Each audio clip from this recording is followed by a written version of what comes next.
2027 का चुनाव उत्तर प्रदेश और उत्तराखंड में होने वाला है। 2027 में क्या उत्तर प्रदेश और उत्तराखंड में भाजपा की सरकार बनने वाली है?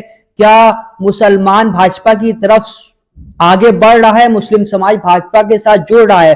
और क्या जो 2027 का चुनाव है इसमें मुस्लिम समाज यूपी में योगी आदित्यनाथ और उत्तराखंड में पुष्कर सिंह धामी, जो कि दोनों भाजपा के तरफ से मुख्यमंत्री हैं, क्या उन पर प्रेम लुटाएगा? इस पर बात करने के लिए हमारे साथ आज सैयद इफ्तिकार मियां साहब हैं, जो कि भारतीय जनता पार्टी के नेता हैं। इफ्तिकार मियां साहब, 2027 का चुनाव बेहद नजदीक है। उत्तर प्रदेश और उत्तराखंड दोनों प्रदेशों में तैयारी जोरों शोरों से है और दोनों प्रदेशों में भाजपा की सरकार है। और देखा गया है कि मुस्लिम समाज एक तरफ जो है ये कहा जाता है कि उनके साथ उत्पीड़न हो रहा है, वहीं दूसरी तरफ ये भी देखने को मिला है कि बहुत सारे जो है मुस्लिम समाज के लोग भारतीय जनता पार्टी के साथ जुड़े हैं। इन दोनों बातों को लेकर आप क्या कुछ सोचते हैं?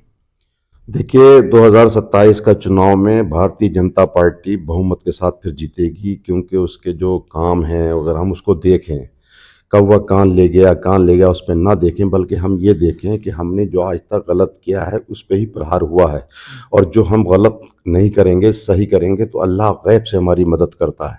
हमें जो कहा गया है, हमारे आदरणीय पुष्कर सिंह धामी जी हों या योगी आदित्यनाथ जी हैं, देखिए उसमें क्या है, जिस तुष्टीकरण की राजनीति को खत्म करने के लिए उन्होंने बीड़ा उठा रखा है कि तो हमारे मुंह भराई की राजनीति करो कि साहब आपको ये दे दिया। क्या हुआ आज हमारे जो मदरसे या आपने देखा होगा जो लूटे, इसलिए लूटे कि इनके जो डॉक्यूमेंट्स जो कागज थे वो पूरे नहीं थे, खाली मुंह भराई कर दी कि आप घेर लो, जगह घेर लो।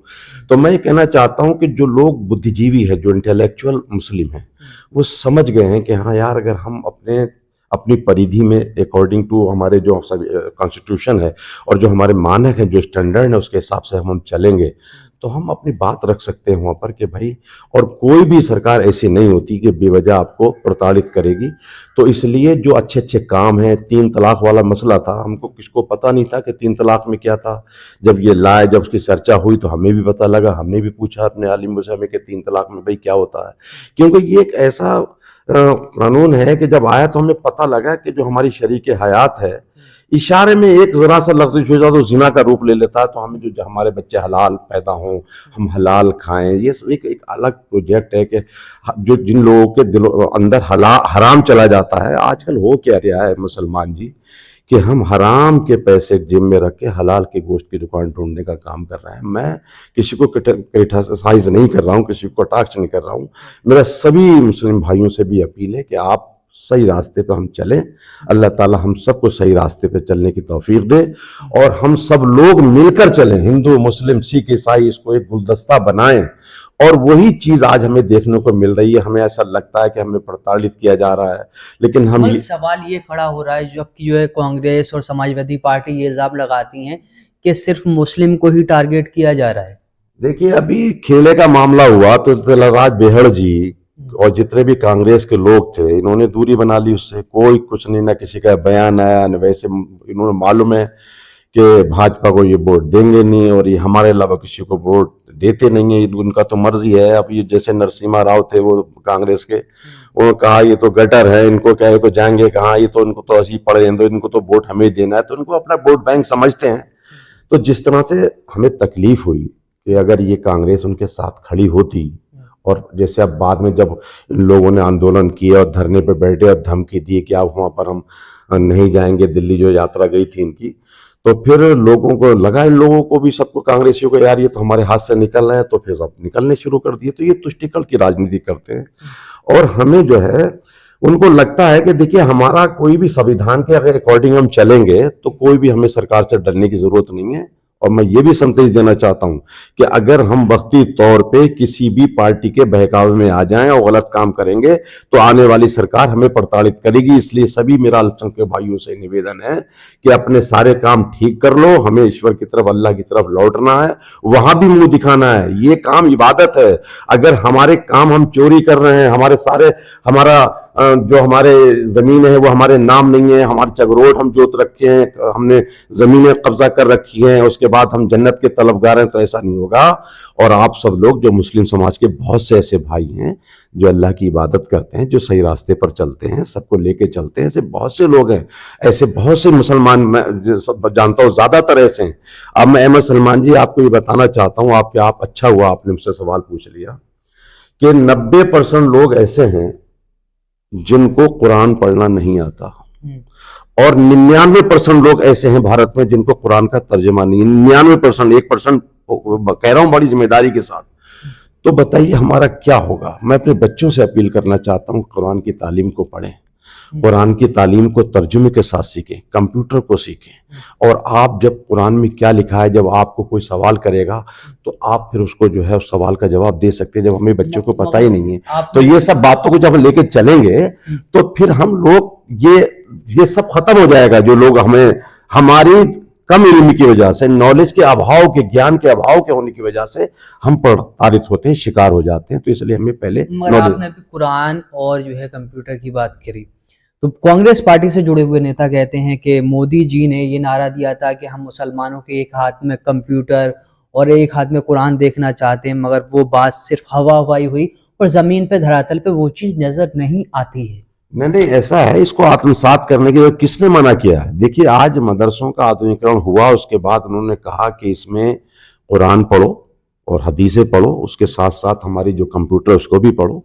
अब जो नई शिक्षा पद्धति आ रही है उसमें हमारी सरकार ये करने जा रही है कि मदरसों में भी या उसको एक रूप देने जा रही है आधुनिक, कि जिसमें कुरान भी पढ़ाया जाएगा और हदीस भी पढ़ाई जाएगी, और उसमें कंप्यूटर और सब हिंदी और तुम्हारा सारी तालीम दी जाएगी, ताकि हमारे बच्चे दीन के साथ साथ दुनिया को भी समझें।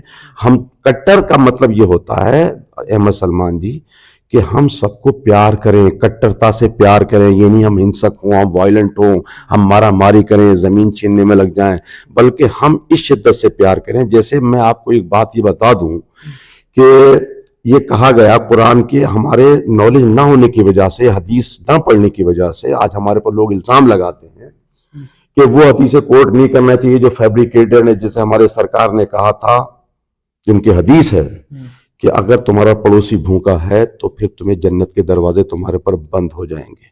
अब कुछ लोग कह रहे हैं कि इसमें कि नहीं, उन्होंने नहीं कहा था, ये इस्लाम नहीं है। तो बल्कि ये बताओ कि यही तो हदीस है, हमारे सरकार का पैगाम। तो उन्होंने कह दिया कि वो एक बुढ़िया थी और वो उसके घर कूड़ा फेंकती थी। चलो वो कुछ ऐसी बातें हमारी ना पेश करें, ऐसी बात पेश करें जो बुनियादी हैं, जो ऑथेंटिक हैं, जो प्रमाणिक हैं, ताकि हमारा असर हो लोगों पे और लोग, हमारी सरकार भी हमारी बात रखें। आने वाले विधानसभा चुनाव 2027 में क्या लगता है, मुस्लिम समाज कांग्रेस की तरफ जाएगा या फिर भारतीय जनता पार्टी पर भरोसा जताएगा? अभी क्षेत्र किच्छा में या रुद्रपुर में आप देखेंगे, हमारे क्षेत्र के पूर्व विधायक माननीय राजेश शुक्ला जी से जब वहाँ जाते हैं सिरौली में, तो अभी उन्होंने वहाँ नगर पालिका अलग सिरौली का बनाया, किच्छा से अलग किया, ताकि मुसलमानों का उद्धार हो। तो जो अक्लमंद लोग हैं वो बिल्कुल जुड़ रहे हैं। जब वो जाते हैं सभा करने सिरौली में, तो वहाँ भीड़ आप देखते हैं। अभी यहाँ दरवाते हैं तो लोग सब तरफ से, उन्होंने प्रधान सब बने, उनके बीडीसी बने सब उनके, तो उनका सबको प्यार मिला। तो मुसलमानों ने ये सोचा है कि हमारे जो नेता हैं, राजेश शुक्ला जी की मैं बात कर रहा हूँ, कि वो हमारे मसीहा के रूप में हो सकते हैं। हमारी जब परेशानी होती है तो हम उनके पास जाते हैं तो हमारी मदद करते हैं। तो ऐसे ही टाइम में जो है इस तरह से लोग जुड़ रहे हैं।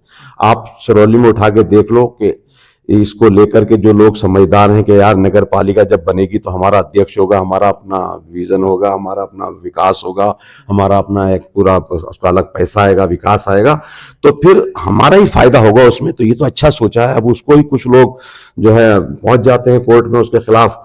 तो अब ये तो उनको सोचना चाहिए। मैं सबसे कहता हूँ सबको अल्लाह ताला अक्ल सलीम दे और सब लोग साथ चलें। मुसलमान समाज अधिकतर ये सोचता है कि उनके बारे में अच्छा जो है कांग्रेस सोच रही है, समाजवादी सोच रही है, आप बीजेपी की बात कर रहे हैं। कांग्रेस अगर अच्छा सोचा होता तो सच्चर कमेटी की रिपोर्ट उठा के देखो। उन्होंने पूछा कांग्रेस ने कि भाई देखो मुसलमानों का क्या हाल है, तो जितना बुरा हाल मुसलमानों का, इतना बुरा हाल किसी का नहीं है। सच्चर कमेटी की रिपोर्ट है, हम रिकॉर्ड है ये। तो अगर कांग्रेस जो 70 साल से हमारे पर राज किया, अगर इसने मुसलमानों के बारे में सोचा होता तो आज मुसलमान अच्छी जगह पे होता। आज मुसलमान धुतकारा हुआ है, पीड़ित है, सबसे पिछले दर्जे में, वो बुरी हालत है, धरातल में घुसेड़ दिया है, इसको बर्बादी के कगार पे खड़ा है। तो ये अगर कांग्रेस ने इसके बारे में खाली वोट लिया है इसने, लेकिन मैं ये नहीं कह रहा हूं कि मैं भाजपा के साथ हूं, ये अब रियलिटी है, वास्तविकता है। कुछ बातें भाजपा की गलत हो सकती है, कुछ बातें बयानात गलत हो सकते हैं। देखिए मेरे गांव में कितने लोग हैं मेरे चाहने वाले कि तो मेरे खिलाफ भी होंगे कुछ लोग, तो तरफ वो मैंने कहा था ये चमन यूं ही रहेगा और हजारों बुलबुले अपनी अपनी बोलियां सब बोलकर उड़ जाएंगे। तो अपनी अपनी बोली अपनी अपनी सोच है। किसी ने पुष्कर सिंह धामी जी ने, नरेंद्र मोदी जी ने तो कह नहीं दिया कि साहब तुम ऐसा करो वैसा करो, कोई भी एक बयान ऐसा नहीं है पुष्कर सिंह धामी जी का या नरेंद्र मोदी जी का जो ये कहता हो कि साहब किसी को वो ऐसा मुझे दिखाएं, बल्कि उनको उल्टी और अपमानजनक और गालियां पड़ती हैं और वो सुनते हैं, सहनशीलता है। तो इसको देखकर लोग देख रहे हैं कि हमें सही बात यह है कि हमें कुरान हदीस की रोशनी में आना पड़ेगा और उसको आत्मसात करके चलना पड़ेगा, तभी हमें इज्जत मिलेगी। जब तक हम कुरान से हटे रहेंगे ऐसे ही रुसवा होते रहेंगे। कुरान की तालीमात को बड़ी जिम्मेदारी से कहना चाहता हूं, उसको एक्सेप्ट करना पड़ेगा और अपनी जगह बनाना पड़ेगी। ये लोग जितने भी बड़े बड़े बुद्धिजीवी थे, आज इनकी इज्जत क्यों है, इनका नाम क्यों लिया जाता है? अशफाक उल्लाह खान जो आज हमारे देश के लिए क्यों, आज उनका डॉक्टर अब्दुल कलाम आजाद को क्यों याद करते हैं? सब इसीलिए करते हैं कि अशफाक उल्लाह खान ने यही तो कहा था कि मैं अपने देश के लिए बात की थी, अपने देश है, जब मेरा देश ही नहीं रहेगा तो मैं फिर क्या करूंगा। कि उन्होंने कहा था कि जाऊंगा खाली हाथ मगर ये दर्द साथ ही जाएगा, ना जाने किस दिन हिंदुस्तान आजाद वतन कहलाएगा। राम प्रसाद बिस्मिल हिंदू थे, कहते थे फिर आऊंगा और फिर आकर के भारत मां तुझको आजाद कराऊंगा। जी करता है मैं भी कह दूं पर मजहब से बन जाता हूं, मैं मुसलमान हूं, पुनर्जन्म की बात नहीं कर पाता हूं, अगर खुदा मिला तो अपनी झोली फैला दूंगा और उससे जन्नत के बदले पुनर्जन्म मांगूंगा। तो ऐसी सोच थी लोगों की पहले, ऐसे सब हिंदू मुस्लिम मिलकर चले थे, इतना प्यार करते थे एक दूसरे के, बगैर खाना नहीं खाते थे, एक दूसरे को पानी नहीं पीते थे, एक साथ बैठते थे। इतना वही प्रेम मैं देखना चाहता हूं। यही ख्वाजा गरीब नवाज का संदेश भी है और यही हम सब लोग आपस में चलेंगे तो बात आगे बढ़ेगी। सैयद साहब, अभी आपने सच्चर कमेटी का जिक्र किया। सच्चर कमेटी का जिक्र जो है आपके सहयोगी कहलाने वाले असदुद्दीन ओवैसी भी करते हैं, और जब जब वो सच्चर कमेटी और रंगनाथ मिश्रा कमेटी की बात करते हैं तो कहा जाता है कि वो मुसलमान को भड़का रहे हैं। तो आप भी वही काम कर रहे हैं क्या? नहीं, हम भड़काने के क्या, हमें भड़काने से क्या मिलेगा? देखिए ऐसा है, आपने देखा होगा इस समाज के लोग जो भी हैं वो सब हमें इसलिए मानते हैं कि हम सब लोग को प्यार करते हैं। किसी को भड़काने वाली बात में हम भड़काने के लिए थोड़ी आए, प्रोवोक करेंगे हम तो हम क्या लेके जाएंगे बताइए। मैं कभी कभी सोचता हूँ यार कि मैं ऐसा तो नहीं भड़का रहा हूँ, आप वाली खुल के बात बता रहा हूँ, लेकिन मैं अपने आत्मा का अध्ययन करता हूँ। जो है, जैसे अगर असदुद्दीन ओवैसी पे कभी कहा जाता है कि वो आपके साथ सहयोगी हैं, बीजेपी के सहयोगी हैं, और वो भी सच्चर कमेटी रंगनाथ मिश्रा कमेटी की बात करते हैं, कुंडू कमेटी की बात करते हैं, आप भी वही बात कर रहे हैं। हाँ देखिए ऐसा है ना, उस असदुद्दीन ओवैसी जी तो उनका भाई मैटर वो जाने, उनका तो उनके वो अपनी उनकी बातें आप मेरे मुंह में डालेंगे तो गड़बड़ हो जाएगा, क्योंकि फिर उनको भी लोगों को उनको तकलीफ होगी। लेकिन मैं यही है अहमद सलमान जी कि अगर इतिहास उठा के देखा जाए तो कांग्रेस ने हमेशा मुस्लिम समाज का उत्पीड़न किया है, इसको अपना गुलाम बना के रखा है। इसके अंदर जो कहते हैं ना सेपरेट इलेक्टोरेट ना, वो वाली चीज थी कि इनको तो हमें वोट देना ही है। ये भाजपा जो है इनने कहा कि ये जो है अलग, और कांग्रेस ने कहा अलग निर्वाचन होना चाहिए, मुसलमान अलग हो, ये अलग हो, ये सब बातें पैदा की। लेकिन भारतीय जनता पार्टी ने यही कहा कि सबका साथ, सबका विश्वास और सबका प्रयास है। तो हम प्रयास करें नहीं, विश्वास अपना कायम ना करें ना, केवल हम जब चुनाव हो, मैं उन मुसलमानों से भी कहना चाहता हूं कि जब चुनाव हो तो मुसलमानों के गांव से भारतीय जनता पार्टी का डिब्बा खाली जाए और हम विकास की बात करें, तो ऐसा तो अच्छा नहीं है कि हम पहले जो राजनीतिक ग़िज़ा होती है राजनेता की, उसका वोट हमें चाहिए होता है। उसको अगर उसको हम वोट देंगे, उसको अपना बनाएंगे, उसको अपना जब भी बनाया जा सकता है जब उसके बक्से में वोट डालें, उसकी ईवीएम हमारे बटन उसको दबे तो हम लगेगा कि यार मुस्लिम समाज से हमारी आवाज आई है, तो नफरतें खत्म हो जाएंगी और सब लोग एक साथ चलेंगे। तो हमें यही कहना चाहता हूं कि आप कांग्रेस को भर भर के वोट देते हो, भाजपा का भी ध्यान रखो, उससे भी मित्रता बढ़ाओ, उसके पास जाके देखो, उसको भी वोट करो, उससे भी आप सारे हम जो योजनाएं चल रहे हैं वो लेते हैं, ठीक है सरकार देती है, किसी पर एहसान नहीं करती है। आखिरी कमेंट लूंगा, 27 का चुनाव नजदीक है, किसकी सरकार बनेगी? मैंने आपसे कहा कि भारतीय जनता पार्टी आने वाला युग, अभी तो जाने वाली नहीं 20 साल सरकार इसकी ना, तो भारतीय जनता पार्टी 2027 में बहुमत से जीतेगी और अपने नए नए कीर्तिमान स्थापित करेगी, और जो सही रास्ते पे चलने वाले चाहे अल्पसंख्यक हों चाहे बहुसंख्यक हों, सबका उद्धार करेगी, और बाकी जो लोग गलत रास्ते पे हैं वो अपने जब ठीक रास्ते पे आएंगे तो भाई अदालत भी है अपना, उसको देखें, उसको दंडात्मक कार्रवाई भी होगी। फिर दंडात्मक कार्रवाई पे लोग चीखते हैं तो चीखना नहीं चाहिए, बल्कि हमें अपने आप को ठीक करना चाहिए। ईश्वर अल्लाह आपकी मदद करेगा, कोई तुम्हारा कुछ नहीं कर सकता। अगर तुम सही रास्ते पे हो तो अल्लाह सब चलाता है पूरी कायनात। वो अपने बंदों से इतना प्यार करता है ना कि इतना प्यार कोई नहीं कर सकता।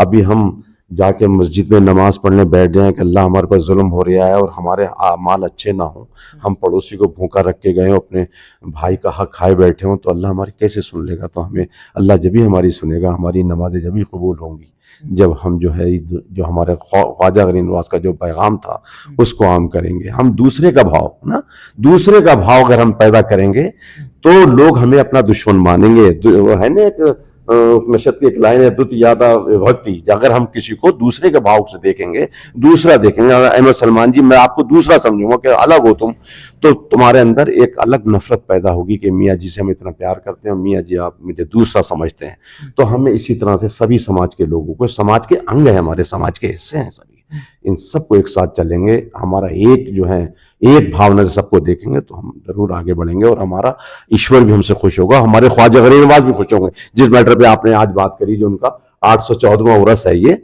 और मैं सभी को 814वां उर्स की सभी को बहुत बहुत बधाई देना चाहता हूँ। शुक्रिया सैयद साहब, आपने समय दिया। तो आपने 2027 के चुनाव में क्या भारतीय जनता पार्टी की फिर से सरकार बनेगी और भारतीय जनता पार्टी क्या हैट्रिक मारेगी, और मुस्लिम समाज क्या 2027 के चुनाव में भारतीय जनता पार्टी पर भरोसा जताएगा या फिर कांग्रेस और समाजवादी पार्टी की तरफ जाएगा?